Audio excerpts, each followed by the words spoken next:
Fala pessoal, Matheus Soares por aqui, tudo bem com vocês? Antes de iniciar a fala dos nossos convidados, só queria trazer algumas informações importantes sobre o conteúdo que vocês vão ouvir aqui neste Talk Pills. Amanhã nós teremos a decisão de juros do Comitê de Política Monetária do Banco Central. O BC poderá adotar 3 posturas diferentes. A primeira, anunciar que a taxa Selic ficará inalterada em 3,75% ao ano.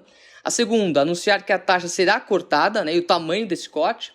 E terceiro, aumentar a taxa Selic. Na visão do mercado, o BC vai optar pelo corte de juros, corte que poderá ser de 50 pontos ou mesmo de 75 pontos.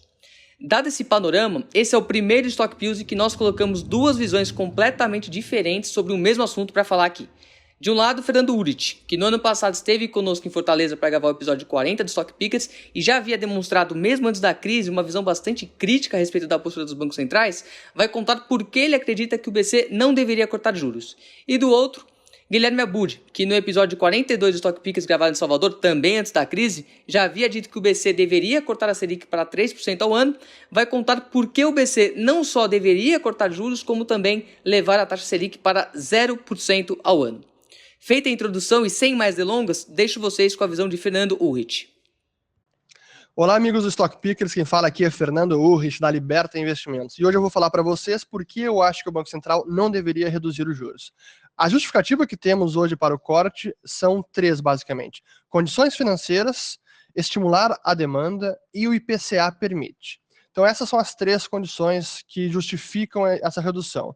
Vamos à primeira delas, condições financeiras.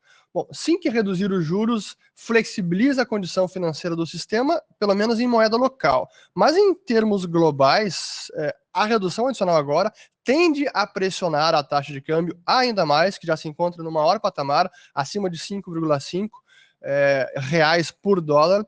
Então, em termos globais, pode pressionar e piorar as condições financeiras, apertar as condições financeiras globais.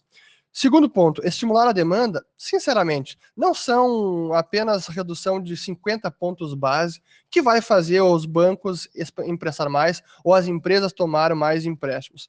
Em larga medida agora, são os bancos muito mais arredios ao cenário que nós estamos vivenciando de crise profunda, de recessão súbita, e por isso não emprestam às empresas. E não é apenas reduzindo 50 pontos base que vai estimular a oferta de crédito no sistema. Até também porque, em larga medida, é o juro longo que dita o custo do crédito, e não a ponta curta da curva de juros. E o DI Futuro 29 já está acima de 8% e sem perspectiva para redução. E o terceiro ponto, o IPCA, sim que agora está num patamar baixo, 3,30% nos últimos 12 meses, também por conta dessa crise do choque de demanda, mas é algo pontual que o Banco Central não deveria levar como regra para redução e para embasar essa redução de juros. Então, para mim, o downside hoje é muito maior do que qualquer potencial de upside desta redução. O upside é limitado, o downside é mais ilimitado por conta da apreciação da taxa de câmbio, pode subir ainda mais, vai reduzir o diferencial de juros doméstico e americano e estrangeiro.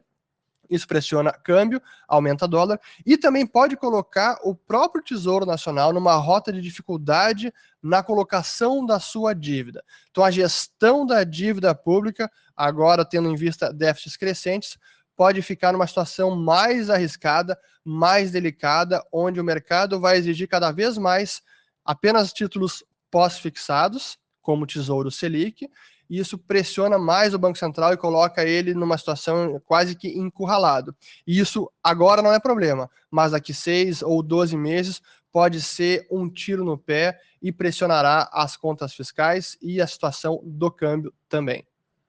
Essa foi a visão de Fernando Urich, uma visão bastante diferente daquela que o mercado vem apostando. E para ouvir uma visão não só mais alinhada ao que o mercado acredita, mas extremamente agressiva sobre até onde os juros podem chegar, deixo vocês com a opinião de Guilherme Abud, da Persevera.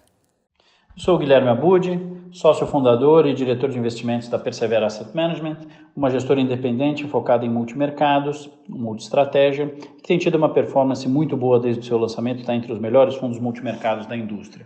E um dos motivos para esse sucesso tem sido a visão que nós temos de que o Brasil não é mais uma jabuticaba. O Brasil está passando por um processo de reinserção no mundo e se normalizando.